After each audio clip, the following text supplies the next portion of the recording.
Assalamualaikum warahmatullahi wabarakatuh. Kali ini kita akan mempelajari tentang salah satu subbab yang ada di gelombang bunyi, yaitu adalah efek Doppler. Oke, next. Efek Doppler itu merupakan pergeseran frekuensi bunyi yang terjadi karena adanya gerak relatif antara sumber bunyi dengan pendengar. Nah, efek ini diambil dan diabadikan dari seorang fisikawan Austria yang bernama Christian Johann Doppler. Artinya, efek ini pertama kali ditemukan oleh Christian Doppler, makanya diabadikan namanya menjadi efek Doppler. Nah, karena adanya pergeseran frekuensi bunyi, maka frekuensi bunyi yang didengar oleh pendengar dapat bertambah atau berkurang walaupun sumber bunyinya mempunyai frekuensi yang tetap. Nah, artinya nilai frekuensi pendengar ini yang akan berubah-ubah seperti itu ya. Nah, oke, untuk lebih jelasnya kita masuk ke contoh efek Doppler. Nah, silakan saksikan video ambulan yang membunyikan sirene terhadap pendengar.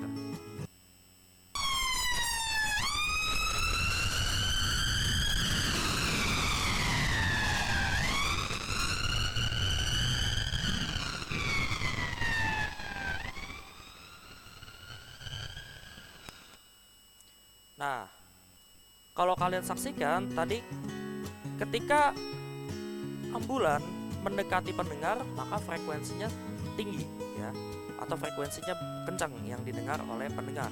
Tapi ketika ambulan menjauhi pendengar, maka frekuensinya akan semakin turun ya, atau yang didengar oleh pendengar akan semakin kecil. Untuk mencari besar nilai dari frekuensi pendengar dari suatu pengamat, itu dapat dirumuskan seperti ini.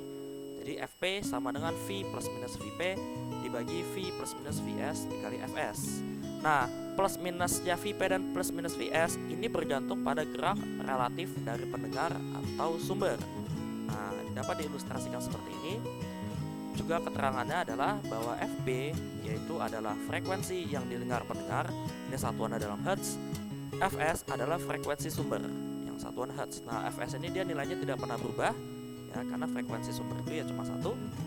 V itu adalah cepat rambat bunyi di udara 1 meter per second. Vp itu adalah kecepatan pendengar. Nah, ini bisa diilustrasikan kalau pendengarnya mendekati sumber, maka Vp-nya ini bernilai positif ya. Tapi ketika pendengar menjauhi sumber, maka Vp-nya bernilai negatif. Kebalikannya dari kecepatan sumber ya. Ketika sumbernya ini mendekati, malah nanti Vs-nya bernilai minus. Nah, kenapa Vs bernilai minus? Karena Vs ini sebagai pembagi seperti itu ya. Kalau pembagi itu biar lebih besar, maka harus lebih kecil di bawahnya. Nah, sebaliknya kalau sumber suara itu menjauhi pendengar, maka nanti Vs bernilai positif. Oke, untuk lebih jelasnya kita masuk ke contoh soal. Oke, di sini ada seorang siswa sedang berdiri di tepi jalan raya, mendengar sirene ambulan pada frekuensi Fz seperti gambar. Nah, artinya kalau dia sedang berdiri di tepi jalan, maka diketahuinya adalah kecepatan pendengarnya itu adalah 0. Oke ya, kecepatan pendengarnya adalah 0. Jika ambulan bergerak mendekati siswa dengan laju rambatnya 5 meter per second, nah berarti ini ambulannya mendekati siswa. Artinya ambulan di sini kan sebagai sumber ya.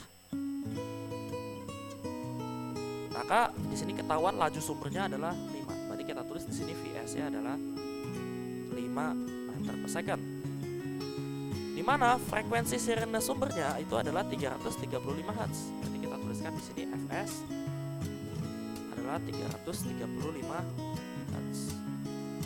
Dan cepat rambat bunyi di udara adalah 340 meter per second. Nah, ini cepat rambat bunyi di udara itu adalah V, 340 meter per second. Maka frekuensi ambulan yang didengar oleh siswa adalah, nah jadi siswa ini sebagai pendengar atau pengamat ya. Maka yang ditanyakan itu adalah Fp. Nah, kalau V itu untuk kecepatan atau kelajuan, kalau F di sini adalah untuk frekuensi. Oke, kita langsung jawab saja. Ingat lagi persamaannya yaitu adalah Fp sama dengan V plus minus Vp dibagi dengan V plus minus Vs dikali dengan frekuensi sumbernya.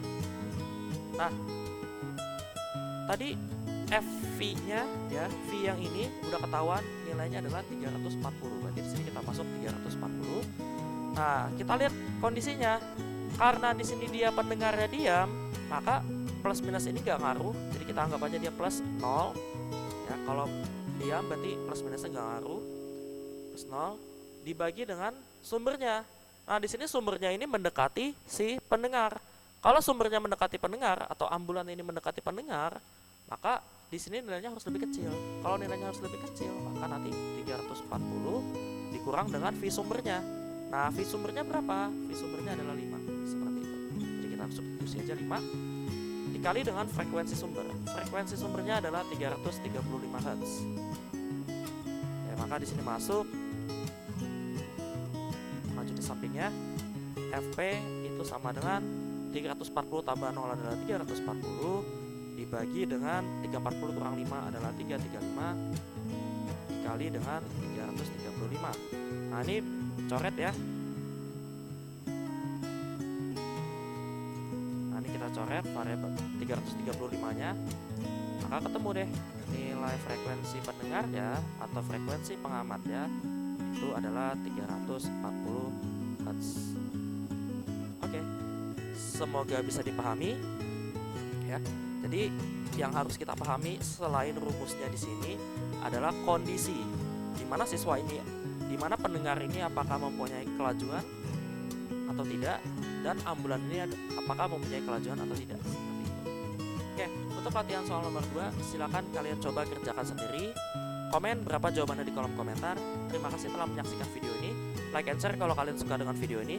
Jangan lupa subscribe agar tidak ketinggalan video-video berikutnya. Terima kasih. Wassalamualaikum warahmatullahi wabarakatuh.